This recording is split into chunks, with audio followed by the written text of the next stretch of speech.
അല്ലാതാണ് അതിനകത്ത് സമഗ്രമാണ് ഹർഷം പറഞ്ഞതല്ല. ഇതിനകത്ത് അറസ്റ്റ് ചെയ്ത് നന്നായി എന്നുള്ള അഭിപ്രായമുള്ള ആളാണ് ഞാൻ. അതായത് ഒന്ന് അശ്ലീലം എന്നൊക്കെ തന്നെ പറയാവുന്ന ഒരു വ്യക്തിയുടെ അന്തസ്സിനെ, ഒരു വ്യക്തിയുടെ അല്ല ഒന്നിലേറെ വ്യക്തികളുടെ അന്തസ്സിനെ വല്ലാത്ത തോതിൽ ഹനിക്കുന്ന പരാമർശമാണ് അവിടുത്തെ പ്രതിപക്ഷ നേതാവ് നടത്തിയത്. അക്കാര്യത്തിൽ സംശയമില്ല.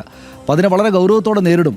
ഇത്തരം പരാമർശങ്ങളുണ്ടായാൽ വളരെ ഗൗരവത്തോടെ നേരിടുമെന്ന മെസ്സേജ് ആകപ്പാടെ കൊടുക്കാൻ പ്രതിപക്ഷ നേതാവിനെ തന്നെയും അറസ്റ്റ് ചെയ്തു എന്നത് ഗുണം ചെയ്യും എന്ന് ഞാൻ വിചാരിക്കുന്നു. ആ നിലക്ക് പിന്നെ കൊണ്ടുപോയിട്ട് ഇടിക്കുകയോ ഒന്നും ചെയ്തില്ല. പഴയ കരുണാനിധിയെ വലിച്ചെടുച്ച് കൊണ്ടുപോയതൊന്നും പോലെയൊന്നുമല്ല. പോയി ഈ ഹർഷനിപ്പോൾ പറഞ്ഞ പോലെ അങ്ങോട്ട് ഇറക്കി വിട്ടു. പക്ഷേ അതൊരു സംഭവമായിട്ട് മാറി. തമിഴ്നാട്ടിൽ സ്വാഭാവികമായിട്ട് ആ നിമിഷം തൊട്ട് അങ്ങോട്ട് അതാണല്ലോ ചർച്ച.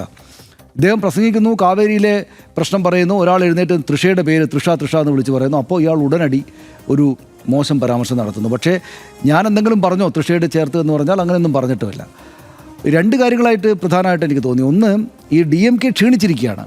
തമിഴ്നാട്ടിൽ ഹർഷൻ പറഞ്ഞതുപോലെ തമിഴ്നാട്ടിലെ എല്ലാ സൊസൈറ്റിയിലും ഇതൊരു ഈ സ്ത്രീ പുരുഷ ബന്ധത്തെ പറ്റിയുള്ള കാര്യങ്ങൾ കുറച്ച് ഗൗരവത്തോടു കൂടി അല്ലെ കൗതുകത്തോടു കൂടി ചർച്ച ചെയ്യപ്പെടും.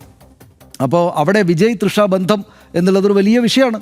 ആളുകൾക്ക് കൗതുകത്തോടെയും സന്തോഷത്തോടെയും ഒക്കെ പിന്നെ എന്താണ് കുറച്ച് അശ്ലീലം കലർന്നും ഒക്കെ ആളുകൾ സംസാരിക്കുന്നുണ്ടാകണം. പക്ഷെ അതിനകത്ത് തൃഷ എന്ന് പറയുന്നൊരു സ്ത്രീ അവിടെ രാഷ്ട്രീയത്തിൻ്റെ ഭാഗം ഇപ്പോഴല്ലാതെ അവിടെ നിൽപ്പുണ്ട്.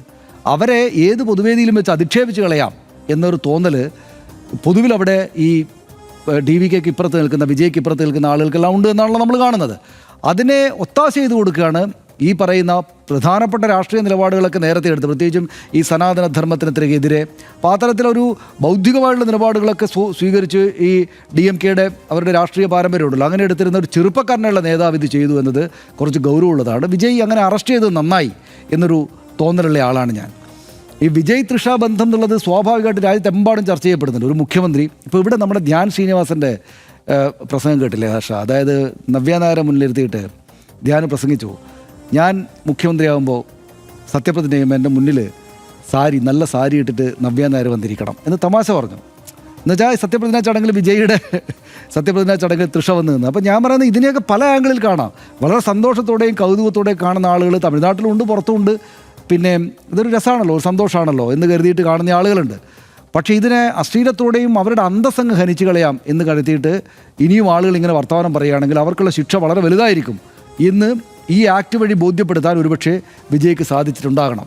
അതായത് ഇതിപ്പോൾ നാളെ ഈ വിളിച്ചു പറഞ്ഞ ആളുണ്ടല്ലോ, തൃഷയുടെ പേര് വിളിച്ചു പറഞ്ഞ ആൾ, അയാൾക്ക് കിട്ടുന്ന സന്ദേശം എന്താണ്? നമ്മൾ വല്ലാതെ അങ്ങോട്ട് സോഷ്യൽ മീഡിയ അല്ലെങ്കിൽ ഉള്ളിടത്തെല്ലാം ഈ പറയുന്ന ഒരു സ്ത്രീയെ അങ്ങ് അധിക്ഷേപിച്ചിട്ട് മുന്നോട്ട് പോയി കളയാം, അതും അശ്ലീലമായിട്ട് അങ്ങേയറ്റം ലൈംഗികാധിക്ഷേപം നടത്തിയിട്ടൊക്കെ മുന്നോട്ട് പോയി കളയാം എന്ന് വിചാരിക്കുന്ന ആളുകൾക്ക് എന്തെങ്കിലും മെസ്സേജ് കിട്ടും അതിനകത്ത് നിന്ന്. ഇപ്പോൾ DMK ആണെങ്കിലും ഹർഷൻ ഇപ്പോൾ പറഞ്ഞല്ലോ, സ്ത്രീകൾക്ക് അത്തരത്തിലുള്ളൊരു ഈ അവരുടെ അന്തസ്സിനെ ഹനിക്കുന്ന ഇടപെടലുകൾ ഉണ്ടായാൽ അതിന് മുകളിൽ ആക്ഷൻ ഉണ്ടാവും, പ്രതിപക്ഷ നേതാവ് ആണെങ്കിൽ പോലും എന്ന സൂചനയും അതിനകത്ത് ഉൾച്ചേർന്നിട്ടുണ്ട്. അപ്പോൾ ആ നിലക്കത് ഗുണകരമാണ്.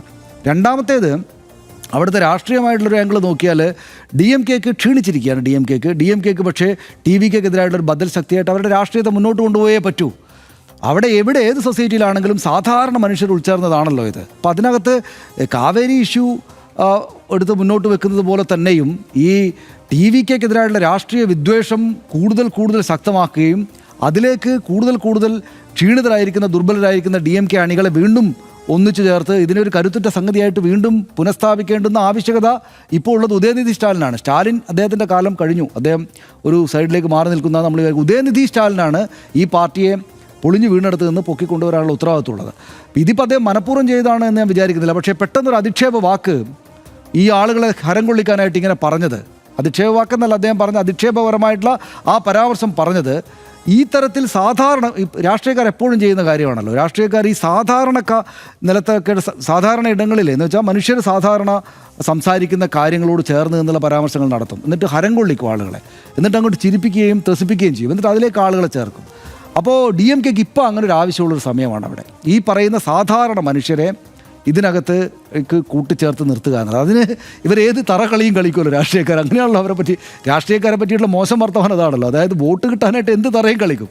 ഇപ്പോൾ നരേന്ദ്രമോദി പ്രധാനമന്ത്രി, പിന്നെ സാധാരണത്തിൽ അദ്ദേഹം വളരെ സാത്വികമായിട്ടൊക്കെ സംസാരിക്കുന്നു. ഇപ്പോൾ ഒരു എന്തെങ്കിലും തരത്തിലുള്ള രാഷ്ട്രീയമായിട്ട് അതിര് കടന്നുള്ള പ്രശ്നങ്ങളിൽ ഇപ്പോൾ അദ്ദേഹത്തിൻ്റെ മാതാവിനെ അധിക്ഷേപിച്ച ആൾ, അദ്ദേഹത്തിൻ്റെ മാതാവിനെ തന്നെ അധിക്ഷേപിച്ച ആളുകൾക്ക് ഞാൻ അവർക്ക് മാപ്പ് നൽകുന്നു എന്ന വിശാല സാത്വികമായുള്ള നിലപാടല്ലേ ബഹുമാനായുള്ള പ്രധാനമന്ത്രി എടുത്തത്. പക്ഷേ അദ്ദേഹം നേരത്തെ എന്തൊക്കെ പരാമർശങ്ങൾ നടത്തിയിട്ടുണ്ട് ഇല്ലേ? ബംഗ്ലാദേശിലുള്ള ആളുകളെ അങ്ങനെ ഇങ്ങനെ നമ്മൾ അധിക്ഷേപകരമായിട്ടുള്ള. അപ്പോൾ വോട്ടിലേക്ക് എത്തുമ്പോൾ രാഷ്ട്രീയക്കാർ അവരല്ലാതായിട്ട് മാറും. വോട്ടിൻ്റെ കാര്യത്തിലേക്ക് എത്തുമ്പോൾ ഈ സാത്വികതയൊന്നുമില്ല.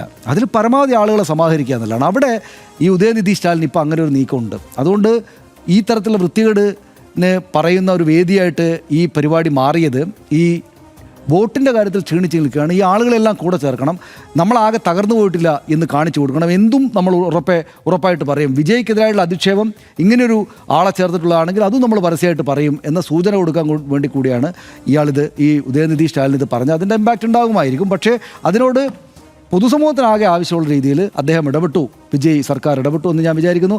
പിന്നെ തൃഷ രാഷ്ട്രീയത്തിലേക്ക് ഇറങ്ങുകയാണെന്നുള്ള സൂചനകളുണ്ട്. തൃഷ രാഷ്ട്രീയത്തിലേക്ക് ഇറങ്ങിയാൽ പിന്നെ ഇങ്ങനെ അങ്ങ് അധിക്ഷേപിച്ച് പോക്ക് എളുപ്പമായിരിക്കില്ല. അവർ തിരിച്ചു പറയും, അല്ലേ? അതെ.